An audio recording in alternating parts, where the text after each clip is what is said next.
So even in captivity where she gets lots of food and health care and taken care of, she only is going to live for a few years.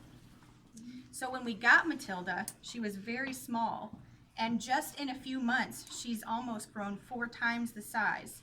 So they grow very fast to their full size, but they don't live very long.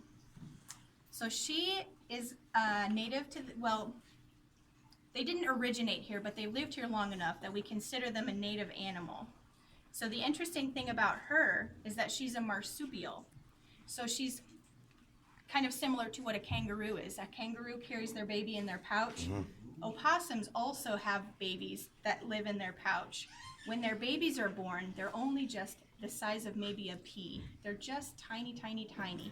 And so they live in their pouch, and when they get big enough, they can crawl out, and they like to ride kind of on the mama's back. So you frequently will see these guys that have been run over by cars in the area. So you see them kind of dead on the side of the road. That's because these guys do a lot of scavenging for food. And so a lot of times if they see a dead animal on the road, they'll go after it to eat it, and then they in turn get run over by the car. So they're very curious. They like to eat whatever they can come across. And they're omnivores, which means that they eat fruits and vegetables, meat, anything that they can get their hands on. They're not picky. They want to eat it. And the same goes for her. Anything you offer her to eat, she'll snack on it. So if I can get her to come out a little bit, we can show you her tail.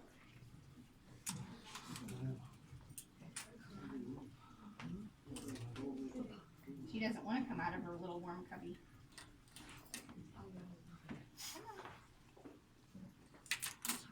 So you can see her tail. See how she's gripping? They have a prehensile tail, which kind of means like it's kind of like an extra arm. They're using it to hang on, and she grips onto trees when she's climbing and exploring. So it helps them be really good climbers, and she likes to climb and get right up in your hair. Hi, sweet girl. So she's only a baby, and she'll still get a little bit bigger. She's very soft, and she does have sharp teeth, so be cautious, but if you'd like to pet her kind of on her back here, you're welcome to. She's very soft. Anybody brave enough? No, nobody? All right, well, I'll show you one of her favorite treats that we just talked about a little bit ago. I'll sneak through here if you don't mind. I'm going to go right where you're going, so I'll stay back. Go ahead, buddy. So, like I said, Matilda is an omnivore, so she eats anything she can get her hands on. And we discovered when our roach population got so many in here that we decided to try giving her one to eat, and they are her favorite treat. So I'm going to set her down on the ground here, and we'll see if she can sniff out her treat. She doesn't want to let go. Here you go. So she uses her nose to smell out food. She can smell really well.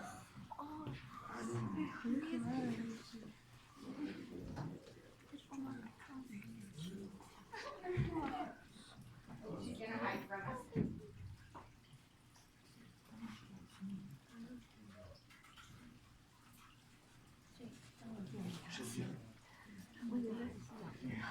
She comes. If you watch her, see how she's using her nose? She's got a really good sense of smell. She'll sniff that out. Got it.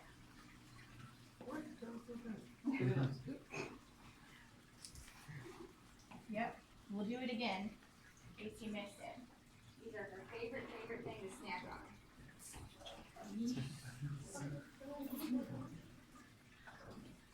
I'm looking at this. Where you go?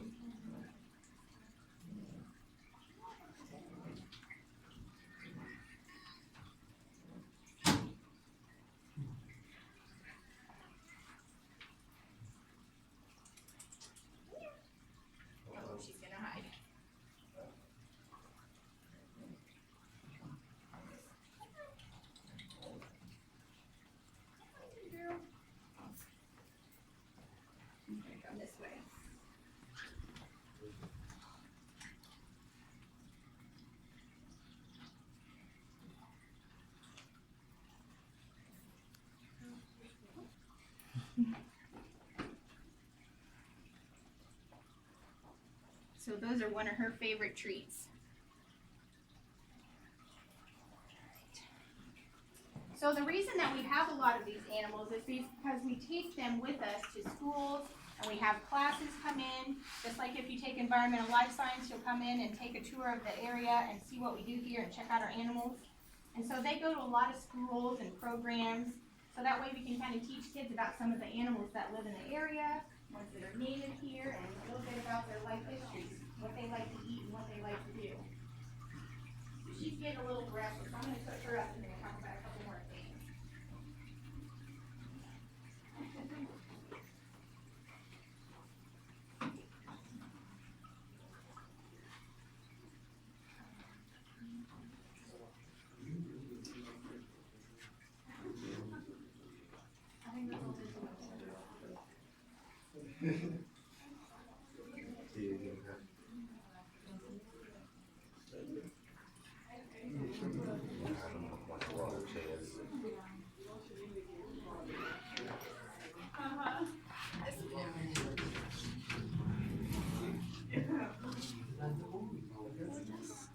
Oh. Yeah. Oh, hey. I don't know exactly how old this one is. Yes. So one of the reasons that we have our animals, again, is for education, so we can kind of teach them and use them to teach students with. And a lot of times the animals come to us because students find them and bring them into us, and we keep them. But sometimes the animals come in because they have injuries that they need help with. And so this turtle was injured, we believe by maybe a dog attack where the shell was cracked really bad. And so we have this kind of Band-Aid patch that's been on there for quite a while to help heal that shell. It'll never fully grow back the way it was, but we've got it have been shot, and so they're not able to hunt and take care of themselves anymore, kind of without our help. So that's why we keep a lot of the animals that we have around campus.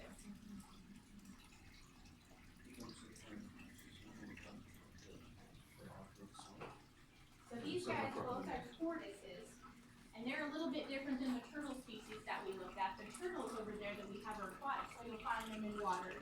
These guys live on land, so they like to live in nice dry areas, and they're not native to Kansas. We've got the desert tortoise and the Texas tortoise that are native to a little bit south of here, very south of the United States.